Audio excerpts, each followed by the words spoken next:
All right. So tonight is a special, well, more of a personal video, I'd like to say. The date today is January 22nd, 2026, and it's about 6:40 p.m. in the evening here, Thursday.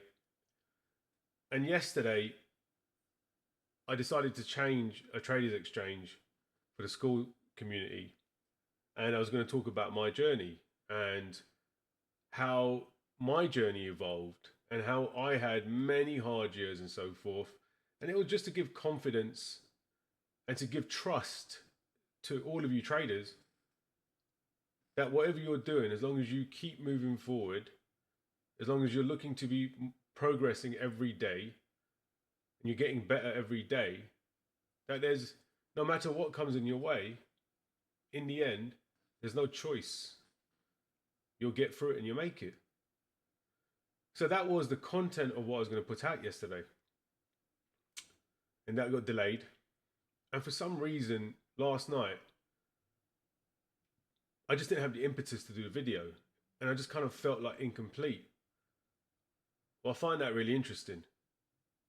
Because this morning, Thursday, per my usual, wake up 4:30. First time ever, I was in the gym by about 5:17 a.m. I'm typically in there prior to this year at 6:10. This year about 5:40. Today, basically 5:20. Had a beautiful sleep, everything aligned, focus was there, absolutely excited, get ready for the trading, go live, everything. It was just all perfection. Come home, open the computer, even called out whatever stock that was really nicely moving in pre-market. And then as I was getting ready for the day, I remembered that I had to go see the lawyer today. It was going to be a long meeting. It was a big discovery I had to show him. And I had to show him something that happened to me that affected me and has been affecting me more than I realized. And that was betrayal by a partner. And I'll just leave it at that. But I'm somebody who gives with an open heart. Everything I got, I'm willing to give. Even at times, if I question myself about how often and why so much, it's just unequivocal. And it just makes me who I am. I deliver from the heart. I don't deliver from the head. I don't deliver from ego. I don't deliver from anywhere. I just honestly deliver from the heart. And I always feel for people, and I just want to see people succeed and find their best version and enjoy life. And when it looks like in trading is you can earn money, you don't have to be, you know, stressing about paying people, about employing people, about having to have all these talents, times, and what have you. You know, you can rely upon yourself. You can build so much trust, efficiency, and confidence in yourself because that's what it takes to become a successful trader. It means you've got to be a successful person first. You see, it's that confidence, it's the habits, it's the skill sets that you have in life that transfer and give you consistency as a trader. As you find that balance as a person, what you notice is when you have those split decisions as a trader, more often than not, good habits will align and you won't even think about doing the impulsive things because you remember that it's just not who you are no more. You've realized that you had to meet the challenge as a person to meet the pinnacle as a trader. In companies, you can build leaders who can help you get there and scale efficiently with the right teams and what have you, and the right capital, whatnot. Only you can scale yourself as a trader. And so, all these great thoughts, and this is the conversations I was ready to have.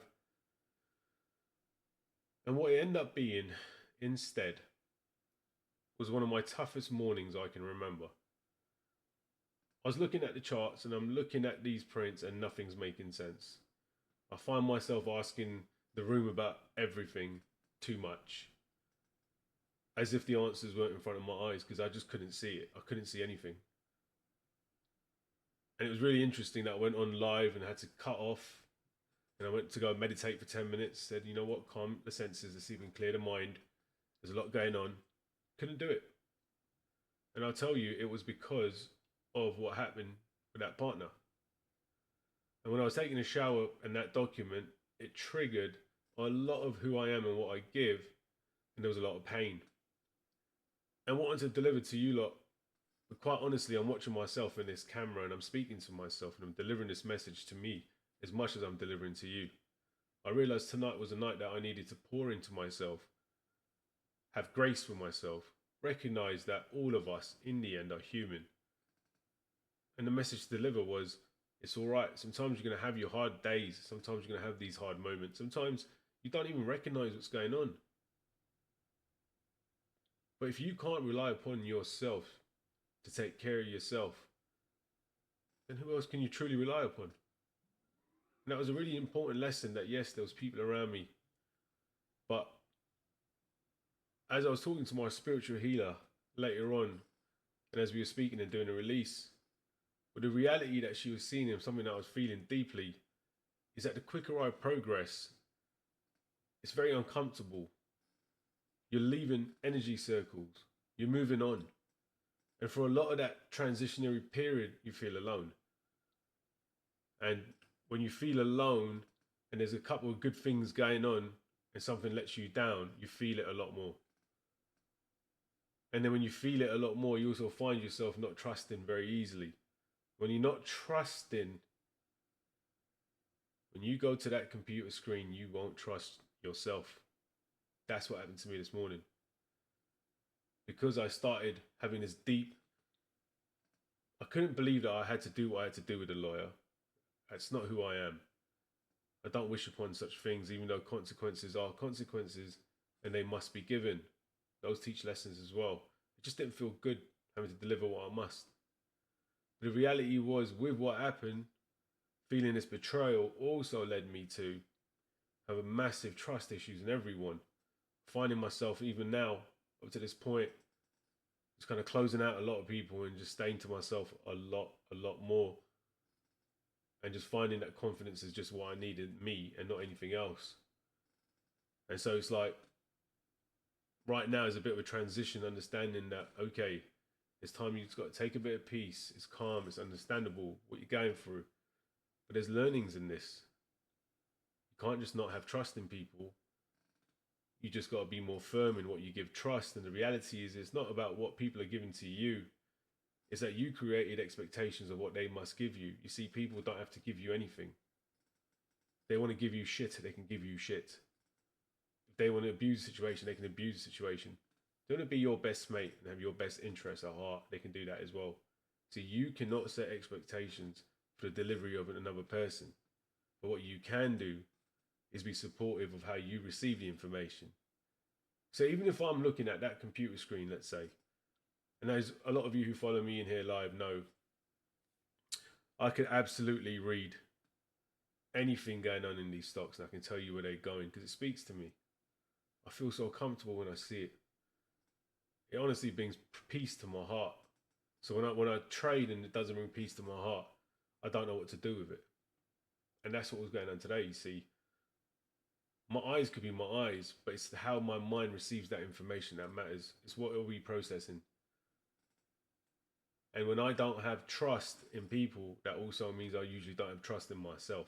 When I ain't got trust in myself, there is no way you can trade. Because when you're following a market maker and you're following pattern and you're following all your variables and your formulas, the one thing and the only thing you better have is trust. Trust that you're reading right.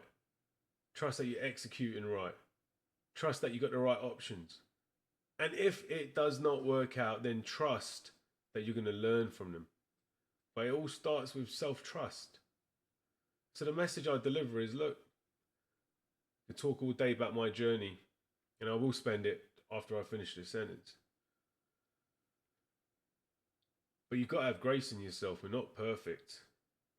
And a lot of times we get frustrated because we're not perfect. We question ourselves because we're not perfect. Instead of saying, if I can understand what that hindrance is, imagine what else I can find above, what else I can find new, who else I could be. So it's how you accept that information that really counts. And so just a few minutes more about my journey. I started trading because I finally had gotten loose of some businesses that were chokeholding me. And it was also coming out of the housing crash. There was many years that we were stuck in tough Economic Times, just globally, really. It was in a lot of places, not just US. And so I was finally able to create some space and room in my time. And my brother in law had paid for this, signed up to learn on this trading from New York. And then he ended up getting a really good contract for work. And he goes, "Why don't you take it? You got time, you ain't done nothing." That was about 11, 12 years ago. And I said, "Yeah." So I got in, got a little computer, wasn't being serious. All I cared about is this gives me an opportunity at a click of a finger to make money. Now, along the way, I was interested. I used to like it and really enjoy the print. So I was very analytical, logical, and started learning how it all worked very quickly. But I was such a poor trader because the only outcome I wanted was money and care about anything else.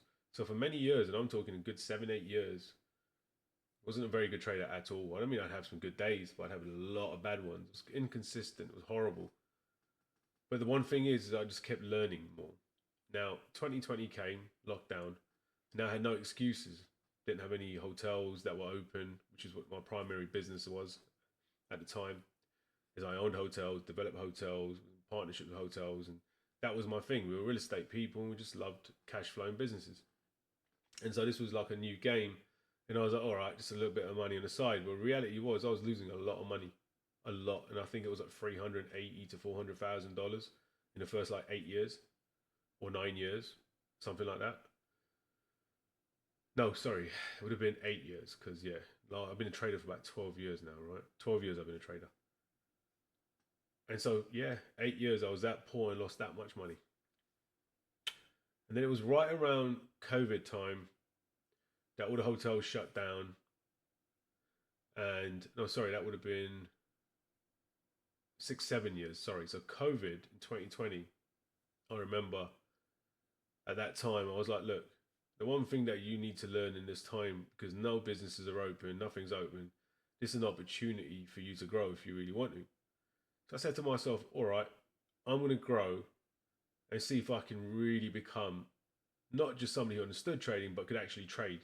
And that's what matters, right? And I said, go on, do it. Don't think, just go. And so I said, all right, I need to learn patience and I need to understand more psychology. So that's when I got the book Trade Mindfully. And a lot of you know I love that book, Trade Mindfully. It's a great book. And I read it so many times and I loved it. And I love the psychology behind it. And then I read more and more and more books, just loads of books. But really, Trade Mindfully is my book. And I've probably read it about 40, 50 times already. And I just read it for fun now. And so I did that. And I was like, let me really understand the psychology behind it and not just the action. Because I wasn't really bothered about who I needed to be. And that's what was important. So I started then. And then I started doing Legos. Me and my little nephew, so my little sister's son. And I'd buy him a little Lego while he's at home on Amazon, and I'd buy myself a Lego, and we'd FaceTime each other, and it was just a beautiful bonding moment. But it also allowed me to calm down and take the time to put these little Lego pieces together, give me patience. And so as I was doing that, I was adding more minutes to my trading, my management. And believe it, for some of you, you'll know that once you get in a trade, you're already nervous, anxious, and like, when can I get out? Because you're just looking to make money. You're not bothered about the trade. And that was me for many years. And so one big spike and I'm out. I don't care what happens next. I'll complain, oh, you should have gone. I know, why didn't I hold? But then I still just do what I do anyway. So I needed to learn how to think differently once I execute the trade. And as I progressed as a trader, what I realized is you think a lot less and you just execute as the variables add up. It makes it so much easier.